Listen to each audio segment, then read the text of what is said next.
Students, अब हम हमारे फर्स्ट यूनिट का एक इम्पोर्टेंट टॉपिक है that is regarding the electric flux वो डिस्कस कर रहे हैं। और इलेक्ट्रिक फ्लक्स पढ़ने से पहले जब भी हम फ्लक्स डील करते हैं तो इलेक्ट्रिक फ्लक्स चाहे मैग्नेटिक फ्लक्स की बात करें तो हमें एरिया डील करना पड़ता है। और एरिया हम जानते हैं कि स्केलर क्वांटिटी होता है, बट यहाँ मैग्नेटोस्टैटिक्स और इलेक्ट्रोस्टैटिक्स के केसेस में एरिया को एक वेक्टर ट्रीट करते हैं, एरिया वेक्टर।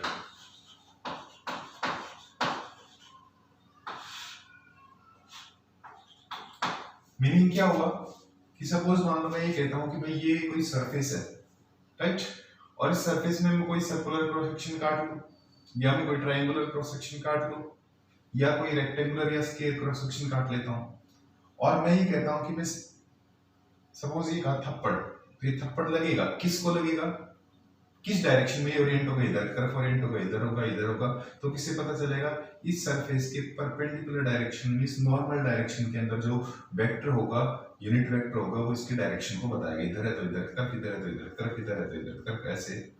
ठीक है, अगर इसको एक्स वाई प्लेन के अंदर लाई कर रहा है तो इसका जो नॉर्मल डायरेक्शन होगी एरिया की वो जेड एक्सिस के अलॉन्ग होगी, अगर वाई जेड प्लेन में होगा तो एक्स एक्सिस के अलॉन्ग होगी। ठीक है, तो एरिया वेक्टर का मीनिंग ये हुआ कि सपोज आपके पास कोई एक सरफेस है और सरफेस का आप एक छोटा सा एलिमेंटल पार्ट काट लेते हैं सपोज ds वैल्यू का, तो उस सरफेस के नॉर्मल डायरेक्शन में जो यूनिट वेक्टर है, n cap stands for unit vector, n stands for normal, तो वो किसको बताएगा, इस एरिया की वेक्टर की डायरेक्शन को बताएगा, उसको एरिया वेक्टर लिखा जाएगा। तो एरिया वेक्टर ऐसे लिखा जाएगा ds vector is equal to n cap ds, जबकि ds तो उसका मैग्नीट्यूड है और n कैप क्या है उसकी डायरेक्शन। ठीक है, और ये कैसे निकलता है यूनिट वेक्टर को किससे डिवाइड कर देते हैं, मैग्नीट्यूड से।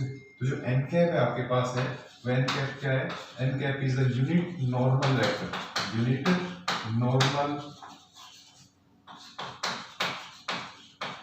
Vector, n cap is the unit normal vector perpendicular to the surface के perpendicular। ठीक है, अगर आप a वेक्टर लिखना चाहो, a vector is equal to n cap into a लिख देंगे। सपोज आपने कोई किसी ने लिखा कि area vector is equal to 10 i cap, इसका मतलब उस एरिया का जो मैग्नीट्यूड है वो 10 है, चाहे वो पाई आर स्क्वायर करके आए हो, चाहे लेंथ इनटू ब्रेड्थ करके आए हो, चाहे साइड का स्क्वायर करके आए हो, और उसकी डायरेक्शन किसके अलॉन्ग है, आई कैप मींस एक्स एक्सिस के अलॉन्ग। मीनिंग ये हुआ कि सपोज आपको ये कहे कि अगर ये मैं डायरेक्शन लिख देता हूं एक्स वाई और ये से जेड, और वाई जेड प्लेन के अंदर कोई आपके पास सरफेस रखा हुआ है, तो सरफेस का एक छोटा सा अगर एलिमेंट लेंगे तो उसका जो नॉर्मल डायरेक्शन होगी वो n कैप इधर की तरफ आएगा। तो ये n कैप कौन सी डायरेक्शन में रखा है, x एक्सिस के लॉन्ग, x एक्सिस के लॉन्ग कौन है, i कैप। ठीक है, तो अगर इसका मैग्नीट्यूड मैंने 10 का तो 10 i कैप हो जाएगा आपका एरिया वेक्टर। ठीक है, अगर सपोज ये लाई कर रहा है y z x z plane के अंदर, तो ये x ये z और ये y, तो इसका जो नॉर्मल है वो किस डायरेक्शन में पॉइंट करेगा, j कैप के लॉन्ग, राइट।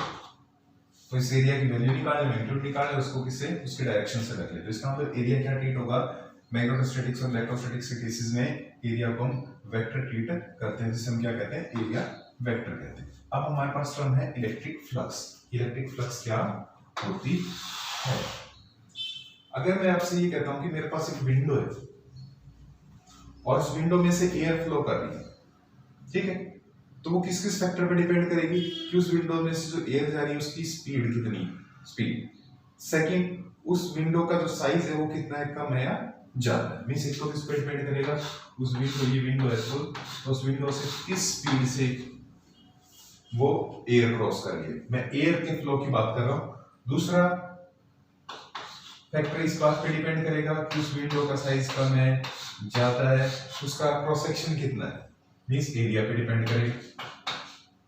ठीक है, और थर्ड चीज वो उस जो फ्लो की डायरेक्शन है, फ्लो की डायरेक्शन मतलब स्पीड की डायरेक्शन, वो उस एरिया के किस डायरेक्शन के अंदर है।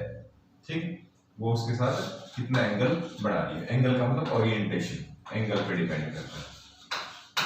ठीक है। तो इसका मतलब जब यहाँ ये जो किसकी बात कर रहे हैं, इस एयर फ्लो की बात कर रहे हैं, किसकी फ्लो की बात कर रहे हैं, एयर फ्लो की।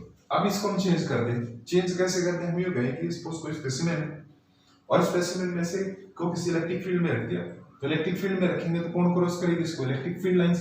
तो इलेक्ट्रिक फील्ड लाइंस कितनी क्रॉस कर रही नॉर्मल डायरेक्शन के अंदर, वो किसको बताएगा, इलेक्ट्रिक फ्लक्स को बताएगा, फ्लो की एक टर्म को बताएगा, फ्लो किसका, इलेक्ट्रिक एनर्जी का। तो जो इलेक्ट्रिक फ्लक्स है आपके पास, वो इलेक्ट्रिक फ्लक्स किसको बताती है,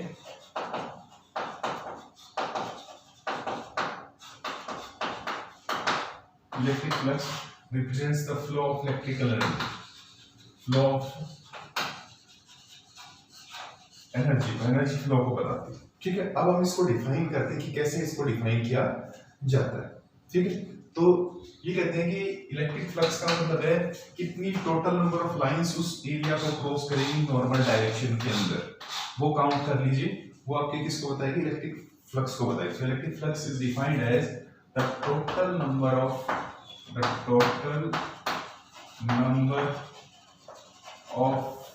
electric field lines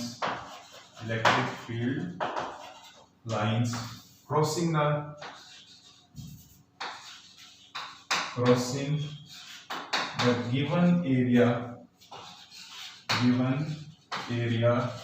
of the specimen, और कौन सी डायरेक्शन में, नॉर्मल डायरेक्शन में, from the given area of the specimen in the normal direction, normal का मतलब एन कैप के अलावा, in the normal direction of area of specimen, इससे। ठीक है, अब देखिए इसको कैसे, इसको समझते हैं। हम अगर ये मान ले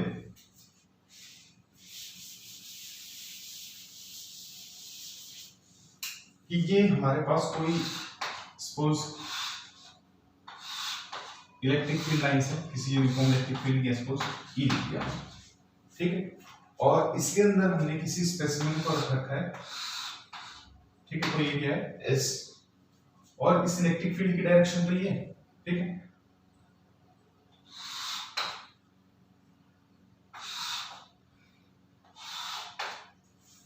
और अगर इस सरफेस पे एक छोटा सा एलिमेंटल एरिया ले ले, से कितने मैग्नीट्यूड का, से ds मैग्नीट्यूड का, कितने मैग्नीट्यूड का, ds वैल्यू, तो इसकी जो डायरेक्शन होगी किधर की तरफ आएगी, सरफेस के परपेंडिकुलर डायरेक्शन में। क्या लेंगे, यूनिट नॉर्मल वेक्टर लेंगे, तो इसके परपेंडिकुलर डायरेक्शन ये होगी, मींस ये आपका यूनिट नॉर्मल वेक्टर हो गया। तो यूनिट नॉर्मल वेक्टर किसकी डायरेक्शन को बता रहा है, आपके ds की डायरेक्शन को बता रहा है, इस एरिया वेक्टर की डायरेक्शन को, और इलेक्ट्रिक फील्ड ये है, इसका मतलब E और n के बीच में जो एंगल है वो कितना है, थीटा, और n कैप किसकी डायरेक्शन को बताता है भाई, एरिया वेक्टर की डायरेक्शन को बताता है। तो इसका मतलब E और ds के बीच में जो एंगल है वो थीटा है। वो किसी केस में हो सकता है 0 हो सकता है, अलाइनमेंट के डिपेंड करता है, ओरिएंटेशन पे डिपेंड करता है, किसी केस में 90 डिग्री भी हो सकता है, राइट। अब मैं कहता हूँ इस इलेक्ट्रिक फील्ड का इस डायरेक्शन में, क्योंकि ये नॉर्मल डायरेक्शन में कितनी फील्ड लाइंस क्रॉस कर रही है वो काउंट कर ले, ये नॉर्मल डायरेक्शन में सभी, ये टोटल हम काउंट कर ले, ये कितनी बनती, ठीक है, टोटल काउंट करनी। तो पहले इस डायरेक्शन में निकालिए, तो यूनिट नॉर्मल एरिया से कितना कंट्रीब्यूशन निकलेगा इस इलेक्ट्रिक फील्ड का, इधर की तरफ जो कंपोनेंट होगा वो कितना होगा, E cos थीटा, एंगल का कंपोनेंट कितना, cos कंपोनेंट, और कैसा यूनिट एरिया है, तो आपने लिखा E cos थीटा और इनटू कितना होगा 1, ठीक है, यूनिट एरिया से। लेकिन एरिया कितना ले रहे हैं हमसे, ds, तो ds एरिया से फ्लक्स जो स्मॉल निकलेगी, तो d फाई से लिख दिया मैंने, तो वो कितनी होगी, E cos थीटा और इनटू ds, और इसको हम इस तरह से लिख दें E ds cos थीटा, ठीक है। अब एरिया भी वेक्टर है और इलेक्ट्रिक फील्ड भी एक वेक्टर है, तो A वेक्टर का मैग्नीट्यूड, B वेक्टर का मैग्नीट्यूड cos थीटा, ये भी cos थीटा क्या होता है, इलेवन से बड़ा अपने E dot A dot B, तो A डॉट B क्या हो जाएगा, E डॉट ds, ये टर्म आपके पास क्या है, d phi, small flux due to this small elemental area ds normal direction. तो अगर इसके ये नॉर्मल डायरेक्शन ट्रीट करें इस एरिया की, तो सभी डायरेक्शन ये वाले भी नॉर्मल होगी, यहाँ पे छोटा सा एलिमेंटल एरिया ये भी होगी, यहाँ पे और छोटा सा एलिमेंट एरिया ले लेंगे, ये भी नॉर्मल ही होगी, यहाँ पे भी नॉर्मल होगी। तो इस तरह से इस पूरे सरफेस को कवर करने के लिए, क्लोज करने के लिए, तो टोटल फील्ड लाइंस आ जाएंगी नॉर्मल डायरेक्शन के अंदर। सो टोटल आपके पास क्या होगी, ये होगी क्वेश्चन नंबर से first. So total field lines कितनी होगी, electric flux that will be the sum of the flux due to the small surfaces d5। और आपने कहा है कि एज हमारे पास जो ds लिया है हमने स्मॉल लिया है, तो d5 ये क्या आएगा उसका स्मॉल, और स्मॉल क्वांटिटीज का जो समेशन का रिजल्ट किसमें चेंज होता है, इंटीग्रेशन, हम इसको इंटीग्रेशन में बदल देते हैं। तो आपके पास क्या आएगा, that will be phi e is equal to, क्या लिखना है बोलिए, समेशन की बजाय किसका साइन, इंटीग्रेशन का, और किसके लिए, e डॉट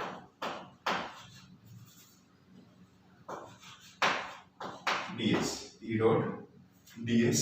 और आपने क्या किया है, इस पूरे सरफेस को कवर अप करना, कवर अप करना मतलब क्लोज करना है, ठीक है। तो ये आपके पास पूरे सरफेस को क्लोज कर दिया, और ये S फॉर लिख दिया सरफेस। तो ये आपके पास इलेक्ट्रिक फ्लक्स की डेफिनेशन होगी। से क्वेश्चन नंबर सेकंड, एक्चुअली है क्या ये, इलेक्ट्रिक फील्ड इंटेंसिटी है, उसका इंटीग्रल दे रखा है, लेकिन कैसा इंटीग्रल, डॉट डीएल होता था, लाइन इंटीग्रल होता है, डॉट डीएस होता है, सरफेस इंटीग्रल का मतलब सरफेस इंटीग्रल है, डॉट डी होता है वॉल्यूम इंटीग्रल। तो यहां पे कैसा इंटीग्रल लिया हमने, surface integral of electric field intensity over a closed surface, over a closed surface. So this is what the closed surface integral of electric field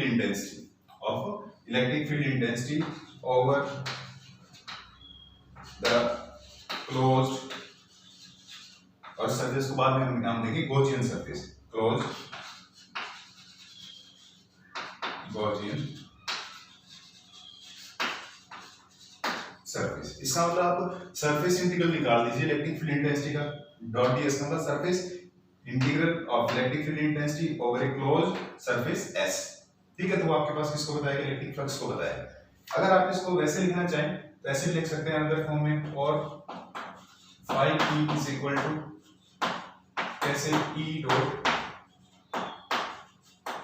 A, ऐसे लिख सकते हैं थर्ड इक्वेशन। देखिए कि किस तरीके से समझिए,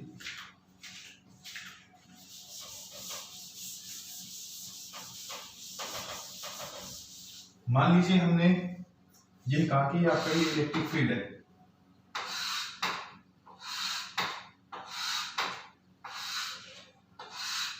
राइट, और ये कोई एरिया था, सपोज इसकी जो मैग्नीट्यूड है वो A, तो इस एरिया की जो डायरेक्शन है नॉर्मल आप इस तरफ से निकालते इधर की तरफ, ठीक है। अब ये इस इलेक्ट्रिक फील्ड के साथ कितना एंगल बना रहा है बताइए, थीटा एंगल बना रहे हैं। हम मान लेते हैं कि कितना एंगल बना रही है इलेक्ट्रिक फील्ड के साथ, ये वाली डायरेक्शन जो है क्या होती थी, कितना एंगल बनाती थी, थीटा डायरेक्शन। इसका मतलब ये जो सरफेस है, ये सरफेस का अलाइनमेंट किधर की तरफ, थीटा डायरेक्शन में। तो इसमें सरफेस को इलेक्ट्रिक फील्ड डायरेक्शन में अलाइन करना चाहूं तो इसका मतलब इसको मेरे को कितने एंगल पे टिल्ट करना पड़ेगा, इस अमाउंट थीटा पे टिल्ट करना पड़ेगा। मींस इस एरिया को कितने पे टिल्ट करना पड़ेगा, थीटा पे। तो इस एरिया को हम थीटा एंगल पे टिल्ट कर देते हैं, मींस इसके रेस्पेक्ट में ये जो एंगल है इस एक्सिस का, और ये एंगल कितना, थीटा कर दें। इसका मतलब आपका सरफेस ये हो गया। तो क्योंकि एरिया वेक्टर है तो इस एरिया का इस डायरेक्शन में कंपोनेंट कितना होगा, cos कंपोनेंट कितना हो जाएगा, a cos थीटा। a था, a का angle film component, cos component a cos theta, ठीक है। तो इसका मतलब सिचुएशन ये होगी कि भाई ये आपका एरिया हो गया a cos थीटा, और ये अलाइंड है किसकी, इलेक्ट्रिक फील्ड की डायरेक्शन के अंदर ही अलाइंड है, E, राइट। तो अब आप फ्लक्स लिखोगे तो फ्लक्स किसका प्रोडक्ट लिखा जाएगा, क्योंकि देखिए इलेक्ट्रिक फील्ड इंटेंसिटी तो E और एरिया का कंपोनेंट कितना, a cos थीटा। तो ये a cos थीटा को कैसे लिख देते हैं, E डॉट A। आप ऐसे भी लिख सकते हैं इलेक्ट्रिक फ्लक्स को, ठीक है। फिर से इक्वेशन नंबर आपका जो थर्ड आया था वो, ठीक है। और जबकि थीटा किस किस के बीच में एंगल है, इलेक्ट्रिक फील्ड इंटेंसिटी और एरिया वेक्टर के बीच में एंगल, और एरिया की वेक्टर की डायरेक्शन किससे पता चलता है, एन कैप से पता चलता है। ठीक है, तो ये आपके पास क्या होगी, इलेक्ट्रिक फ्लक्स। अब बात करते हैं इलेक्ट्रिक फ्लक्स के नेचर की। तो क्योंकि आपने ये लिखा कि as phi E, electric flux को कितना है भाई, ई डॉट ए लिखा, ठीक है, या फिर आपने ऐसे लिखा था phi E is equal to close surface integral of electric field intensity E dot ds. तो यहाँ पे कैसा प्रोडक्ट बन रहा है, डॉट प्रोडक्ट, कैसा प्रोडक्ट बन रहा है, डॉट प्रोडक्ट। और डॉट प्रोडक्ट कैसा प्रोडक्ट होता है भाई, स्केलर प्रोडक्ट। तो इसका मतलब जो इलेक्ट्रिक फील्ड इंटेंसिटी आई वो कैसी क्वांटिटी होगी, scalar quantity. Electric field intensity कैसी क्वांटिटी हो गई आपके पास भाई, एक स्केलर क्वांटिटी हो गई। ठीक है, अब हम यूं कहें कि क्योंकि इलेक्ट्रिक फ्लक्स है वो किस किस फैक्टर पे डिपेंड करती है, ई ए कॉस थीटा पे डिपेंड करती है। ठीक है, ई तो क्या है, strength of the electric field, जो हम एयर फ्लो की केस में स्पीड ऑफ एयर की बात कर रहे थे। एक एरिया पे डिपेंड करती है कि विंडो का एरिया कम था ज्यादा था। दूसरा उसके एंगुलर अलाइनमेंट पे डिपेंड करती है, ओरिएंटेशन के ऊपर। तो अगर ये थीटा क्योंकि cos थीटा पे डिपेंड कर रही है, तो अगर ये फ्लक्स पॉजिटिव भी हो सकती है, नेगेटिव भी और जीरो भी। अगर आपका थीटा लेस देन 90 डिग्री है, मींस एक्यूट एंगल है इलेक्ट्रिक फील्ड और एरिया वेक्टर के बीच में, तो cos एक्यूट एंगल का कैसा आता है, पॉजिटिव। cos थीटा कैसा आएगा, पॉजिटिव। तो आपके पास फ्लक्स भी जो है इलेक्ट्रिक फ्लक्स कैसे रहेगी, पॉजिटिव। सेकंड, अगर ये थीटा ग्रेटर देन 90 डिग्री है तो cos थीटा की जो टर्म होगी कैसे होगी, नेगेटिव होगी। तो इलेक्ट्रिक फ्लक्स कैसे आएगी, नेगेटिव। इलेक्ट्रिक फ्लक्स पॉजिटिव भी हो सकती है, नेगेटिव भी। और थीटा अगर 90 डिग्री हो, थीटा कैसा हो, 90 डिग्री। थीटा 90 डिग्री का मतलब ये हुआ कि सपोज ये तो सरफेस का नॉर्मल एन कैप, और इलेक्ट्रिक फील्ड इस सरफेस पे कैसा है, टेंजेंशियल। कैसा है, टेंजेंशियल इलेक्ट्रिक फील्ड। तो इनके बीच में, दोनों के बीच में एंगल कितना हो गया, 90 डिग्री, और cos 90 कितना, 0। तो इसको क्रॉस थोड़ी करें, इसको तो टेंजेंशियल पास हो रही है, तो यहाँ पे इलेक्ट्रिक फ्लक्स इस केस के अंदर कितनी होगी, 0 होगी। ठीक है, और अगर मान लीजिए सपोज जैसा कि ये केस था कि इलेक्ट्रिक फील्ड लाइन सही, ठीक है, और ये एरिया और इसका नॉर्मल भी इधर की तरफ और इलेक्ट्रिक फील्ड, तो दोनों के बीच में एंगल थीटा कितना हो गया, 0 डिग्री। और cos 0 कितना होता है, 1 हो जाता है। तो जो इलेक्ट्रिक फ्लक्स होगी मैक्सिमम वो कितनी होगी, ई ए cos थीटा लिखते हैं ना, तो ई इंटू ए, ये आपके पास फ्लक्स कैसी होगी, मैक्सिमम फ्लक्स आती है। ठीक है, तो थीटा 90 डिग्री हो गया तो cos 90 कितना हो जाएगा, 0। तो फ्लक्स कितनी आ जाएगी, 0। तो फ्लक्स पॉजिटिव भी हो सकती है, नेगेटिव भी और 0 भी हो सकती है। तो यहाँ तो हमारे पास इलेक्ट्रिक फ्लक्स का फार्मूला जो डेवलप हुआ है वो ये कहता है कि phi is equal to close, मतलब आपने ई डॉट डीएस लिखना है, चीज सीखो, इंपॉर्टेंट है, ध्यान रखिए, समझ लीजिए। सरफेस इंटीग्रल है किसका, इलेक्ट्रिक फील्ड इंटेंसिटी का over a close surface S. ये इलेक्ट्रिक फ्लक्स को निकालने का तरीका है। इसका मतलब आप पहले तो इलेक्ट्रिक फील्ड की डायरेक्शन को पता करिए, फिर एरिया के डायरेक्शन को पता करिए कि वो आपके पास कौन से प्लेन में लाई कर रहा है। अगर वो वाई जेड प्लेन में लाई कर रहा है तो उसका नॉर्मल की तरफ आएगा, एक्स एक्सिस के लंब तो आई कैप उसकी डायरेक्शन होगी। ठीक है, सपोज मान लो ये एरिया है 10, तो 10 आई कैप लिखा जाएगा। ठीक है, फिर आपको एरिया की डायरेक्शन पता करने के बाद इलेक्ट्रिक फील्ड और एरिया के बीच में कितना एंगल हो और उसको डॉट प्रोडक्ट को एक्सपेंड करके उसका इंटीग्रल करेंगे। सरफेस एलिमेंट लिया था आपने, उसके लिए किया था। ठीक है, और फिर आपके पास क्या है, इलेक्ट्रिक फ्लक्स आती है। ठीक है, लंबा मेथड हो गया। इसको शॉर्टकट निकालने के लिए गॉस ने एक थ्योरम दी, जिसका मैंने यहाँ पे स्टेटमेंट पढ़ी, प्रूफ का कोई नहीं लेना, उसकी एप्लीकेशन और स्टेटमेंट। तो गॉस थ्योरम सीधा निकाल दिए। और गॉस थ्योरम क्या कहेगी कि उस सरफेस के अंदर जितना भी चार्ज आपने एनक्लोज किया है ना, उसको परमिटिविटी की वैल्यू से डिवाइड करो। तो ये शॉर्टकट तरीका निकालने का ये बताया। ठीक है, जिसको हम अभी डिस्कस करें।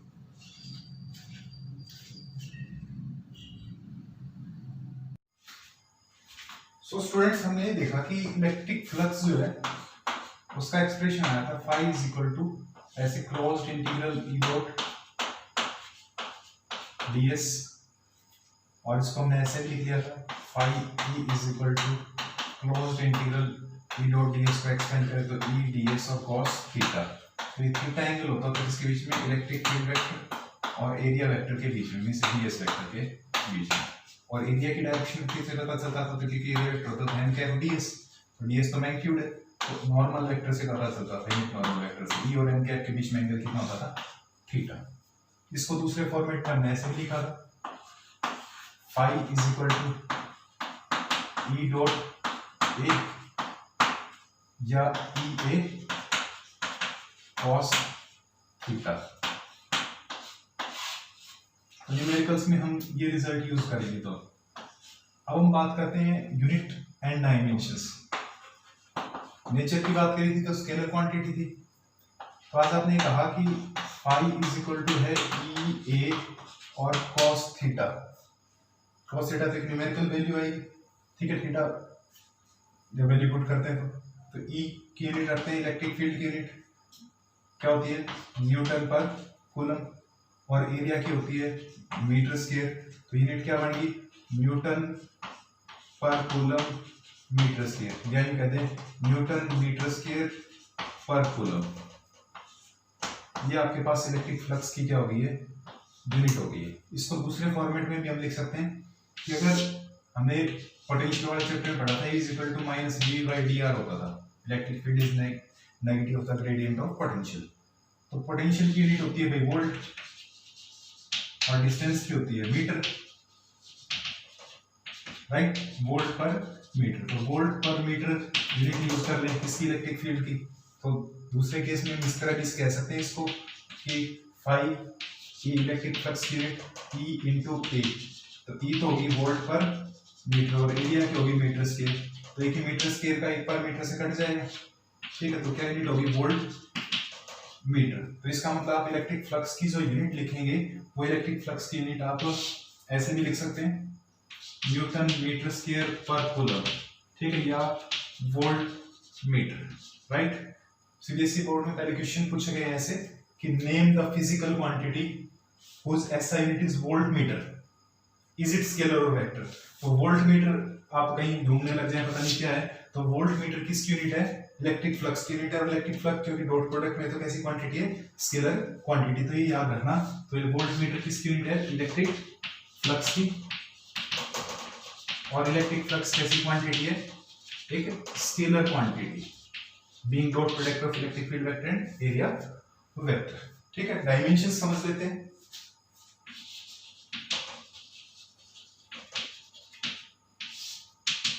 तो आपने फाई लिखा है कितना, ई ए लिख लेते हैं, ठीक है। थीटा 0 ले लेते हैं, मान लो cos 0 1 हो गया, तो ई ए।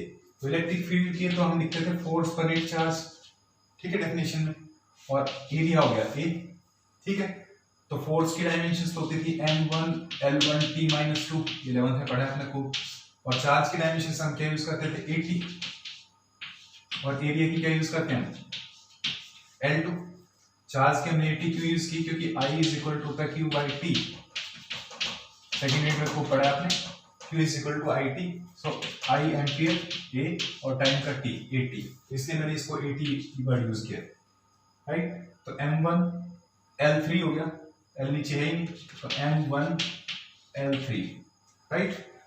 T यहाँ नीचे एक है, ऊपर जाएगा तो माइनस में जाएगा, तो ऊपर -2 थे, तो m1 L3 T-3, ठीक है। और a कहीं है ही नहीं नीचे, तो a-1। तो ये आपके पास डायमेंशंस हो गया किसके लिए, इलेक्ट्रिक फ्लक्स के लिए, ध्यान रखिएगा, ठीक। तो ये आपके पास क्या है, इलेक्ट्रिक फ्लक्स की यूनिट और डायमेंशंस। नेचर कैसे इसकी, स्केलर क्वांटिटी है, और इसकी यूनिट क्या है, वोल्ट पर मीटर या न्यूटन मीटर स्क्वायर पर coulomb. So students, now we discuss the Gauss theorem। और गॉस थ्योरम इलेक्ट्रिक फ्लक्स से रिलेटेड एक इंपॉर्टेंट थ्योरम है। इलेक्ट्रिक फ्लक्स को शॉर्टकट निकालने का सीधा तरीका गॉस ने बताया था, और उसने एक्चुअली वो स्टडी कर रहा था कि इलेक्ट्रिक फील्ड है, उसका जो सोर्स है मींस चार्ज, तो फील्ड को उसके सोर्स से कनेक्ट करने का एक रिलेशन उसने डेवलप किया, और जो डायरेक्टली इलेक्ट्रिक फ्लक्स को निकालने में काम आता है। एक्चुअली हमने जब इलेक्ट्रिक फ्लक्स पढ़ी थी तो इलेक्ट्रिक फ्लक्स के लिए हमने ये एक्सप्रेशन यूज किया था, phi E is equal to closed integral E dot ds, ठीक है। और एक क्लोज सरफेस S के लिए लिया थे, तो हमने इसको ऐसे लिखा था, what is this term, this is surface integral, S for surface integral, ds का मतलब होता है सरफेस इंटीग्रल, ds dl होता है लाइन, dv होता है वॉल्यूम, ठीक है। तो सरफेस इंटीग्रल ले रहे हैं, surface integral of electric field intensity over a close surface S, ठीक है। वो इलेक्ट्रिक फ्लक्स हो रहा था, तो ये टर्म आपके पास क्या होती थी, सरफेस मींस आपको इलेक्ट्रिक फ्लक्स निकालने के लिए क्या निकालना पड़ता था, इलेक्ट्रिक फील्ड इंटेंसिटी का surface integral over a close surface, surface integral of electric field intensity over a closed surface S। अगर इलेक्ट्रिक फ्लक्स निकालनी है तो आपको ऐसा करना पड़ता था, उस सरफेस को इनक्लोज करिए और उसको एक छोटा सा एलिमेंटल एरिया निकालिए, उसके कारण से E डॉट ds ले लीजिए सरफेस इंटीग्रल, उसको इंटीग्रल को कैलकुलेट करिए तो आपके पास इलेक्ट्रिक फ्लक्स आते हैं।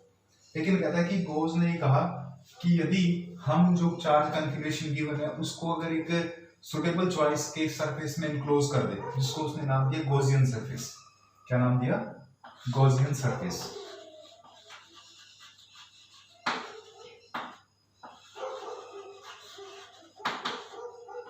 गॉसियन सरफेस हम अपनी चॉइस का ले सकते हैं, लेकिन हमारी बेस्ट जो चॉइस है वो ये होनी चाहिए कि गॉसियन सरफेस के ऊपर हर एक पॉइंट के ऊपर इलेक्ट्रिक फील्ड इंटेंसिटी कैसी रहे? कांस्टेंट या सेम रहे।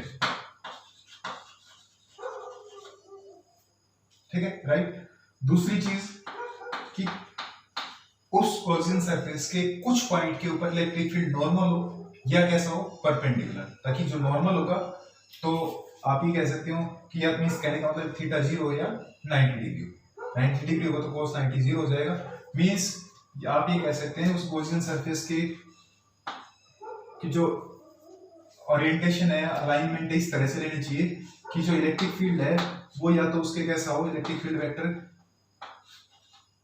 उसके नॉर्मल के डायरेक्शन में हो, ठीक है, या उसके perpendicular. Means electric field normal के साथ कितना एंगल बनाए, या तो थीटा 0 डिग्री बनाए या फिर थीटा क्या बनाए, कुछ पॉइंट्स पे 90 डिग्री बनाए, ताकि हमारा जो काम करने का जो रिजल्ट है आसानी से निकल सके। ठीक है, तो हम ये ऐसी चॉइस रखेंगे। हालांकि हम गॉसियन सरफेस को सिलेंड्रिकल भी ले सकते हैं शेप में, स्फेरिकल भी ले सकते हैं, स्फीयर भी, कोई एक रेक्टेंगुलर शीट भी ले सकते हैं, रेक्टेंगुलर बार के फॉर्म में। जैसे सिलेंड्रिकल हम प्रेफर करेंगे जब हमारे पास कैसा डिस्ट्रीब्यूशन हो, लाइन चार्ज डिस्ट्रीब्यूशन हो, लीनियर चार्ज डिस्ट्रीब्यूशन। तब स्फीयर लेंगे जब हमारे पास कोई पॉइंट चार्ज हो या कोई चार्ज बॉल या कोई स्फीयर हो, चार्ज स्फेरिकल सेल हो, तब हम प्रेफर करेंगे। ठीक है, हम इसको एक क्यूबिकल भी ले सकते हैं, बट ये हमारी सिचुएशन को देख करके हम गॉसियन सरफेस को जज करके चूज करेंगे अपनी चॉइस के अकॉर्डिंग। ठीक है, तो ये बात जो होगी कि गॉसियन सरफेस के पॉइंट के ऊपर जो इलेक्ट्रिक फील्ड या तो कैसा होगा, 0 होगा या नॉन जीरो होगा। थीटा 90 डिग्री हो जाएगा, cos 90 0 होगा, और थीटा 0 होगा तो cos 0 1 हो जाएगा। ठीक है, तो इलेक्ट्रिक फील्ड अगर होगा उस थीटा 0 के कारण से, तो वो कैसा होगा, कांस्टेंट वैल्यू रखेगा, ताकि कांस्टेंट इंटीग्रेशन से क्या सके, बाहर आ सके। अब इसकी गॉस थ्योरम की स्टेटमेंट देखिए कि क्या है, इसको समझिए। और गॉस थ्योरम की स्टेटमेंट ही हमारे सिलेबस में, हमें प्रूफ नहीं करना, स्टेटमेंट और एप्लीकेशन। एप्लीकेशन भी 3 है, एक तो लाइन चार्ज के कारण से इलेक्ट्रिक फील्ड निकालना, एक स्फेरिकल सेल के कारण से निकालना, और एक चार्ज थिन शीट के कारण से निकालना। ठीक है, तो इसकी स्टेटमेंट समझिए कि क्या है। ये कहता है कि इलेक्ट्रिक फ्लक्स को ऐसे निकालने का सरफेस लेना पहले कोई, ठीक है, और फिर उस सरफेस के ऊपर छोटे छोटे एलिमेंटल एरिया लेकर उसकी नॉर्मल की डायरेक्शन निकालना, फिर उसका इलेक्ट्रिक फील्ड के साथ डॉट प्रोडक्ट करना, और फिर उसको सरफेस को क्लोज करने के लिए उन सभी इंटीग्रल को जोड़ना। इतना बड़ा लंबा हेक्टिक काम हो जाता है। तो उसके बजाय उसने एक शॉर्टकट तरीका बताया। उसने ये कहा कि जो इलेक्ट्रिक फ्लक्स होती है किसी चार्ज कॉन्फ़िगरेशन के लिए, जिसको हमने किस में इनक्लोज कर दिया, किसी गॉसियन सरफेस में, किसमें इनक्लोज कर दिया, किसी गॉसियन सरफेस में, तो वो कितनी होती है, that is equal to q total charge enclosed divided by permittivity. अगर एयर के अंदर या वैक्यूम के अंदर तो एप्सिलॉन, और मीडियम के अंदर तो एप्सिलॉन। ठीक है, तो अब आप ये कहते हैं कि जी हमारे पास तो इलेक्ट्रिक फ्लक्स की जो लॉन्ग डेफिनेशन होती थी वो तो ये होती थी, close integral E dot ds over a close surface. Suppose ये गॉसियन सरफेस है और ये आपके पास इलेक्ट्रिक फ्लक्स होती थी। ठीक है, लेकिन गॉस ने क्या कहा कि भाई सीधा q टोटल एनक्लोज कितना उस चार्ज के अंदर, उस सरफेस के अंदर, q टोटल एनक्लोज, और उसको किससे डिवाइड कर दो, एप्सिलॉन नॉट से डिवाइड कर दो। ये आ गया। इसका मतलब इलेक्ट्रिक फ्लक्स निकालने का तरीका एक तो ये हो गया जो इसने बताया, E dot ds is equal to q total enclose by epsilon, या फिर इलेक्ट्रिक फ्लक्स से सीधा निकालना। ठीक है, मींस आपके पास दो चॉइस होगी, एक तो फर्स्ट ये और एक सेकंड ये। अगर आपको चार्ज कॉन्फ़िगरेशन दे रखा है, चार्ज कॉन्फ़िगरेशन दे रखा है तो आप क्या यूज करेंगे, phi is equal to q by epsilon, ताकि आप इलेक्ट्रिक फ्लक्स निकाल सके। और इलेक्ट्रिक फ्लक्स पता हो तो चार्ज आ सकता है q is equal to phi E into epsilon. ये सारा खेल किसके अंदर भाई, एयर के वैक्यूम के अंदर है, ठीक है। दूसरा तरीका क्या है कि आप क्या निकालिए, अगर इलेक्ट्रिक फील्ड निकालना हो, यहाँ पे दिए टर्म है, एक इलेक्ट्रिक फील्ड है और एक चार्ज है, ठीक है, और एक एप्सिलॉन। इलेक्ट्रिक फील्ड निकालना तो हम इस फर्स्ट स्टेटमेंट को यूज कर सकते हैं, जो कि हम इलेक्ट्रिक फील्ड लाइन चार्ज के लिए, स्फेरिकल सेल के लिए, स्फीयर के लिए या फिर किसी शीट के लिए निकालना होगा तब, ठीक है। तो इसकी स्टेटमेंट क्या बनी है वो सुनिए। स्टेटमेंट क्या बनी भाई, ये टर्म क्या होती है, surface integral of electric field intensity over a close surface S is equal to what, 1 over epsilon times the total charge enclosed that surface। तो इसका मतलब इसकी स्टेटमेंट बन गई,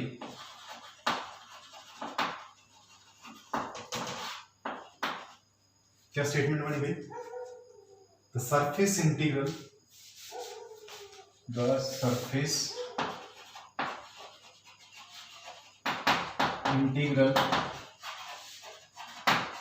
ऑफ किसका भाई, electric field intensity, the surface integral of electric field intensity over a closed, और वो क्लोज सरफेस कौन सा लेना भाई, Gaussian surface, closed Gaussian surface, ये मैंने ब्रैकेट में लिख दिया। The surface integral of electric field intensity over a closed surface is in vacuum और एयर किसके बराबर होगा, is equal to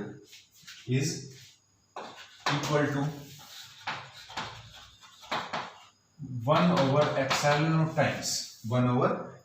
times the total charge enclosed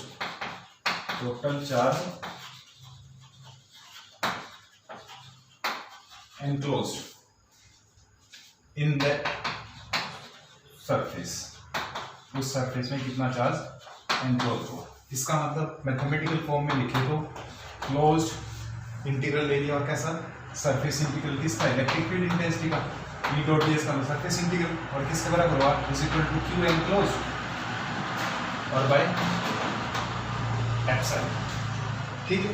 और ये टर्म एक्चुअली है क्या, इलेक्ट्रिक फ्लक्स ही है।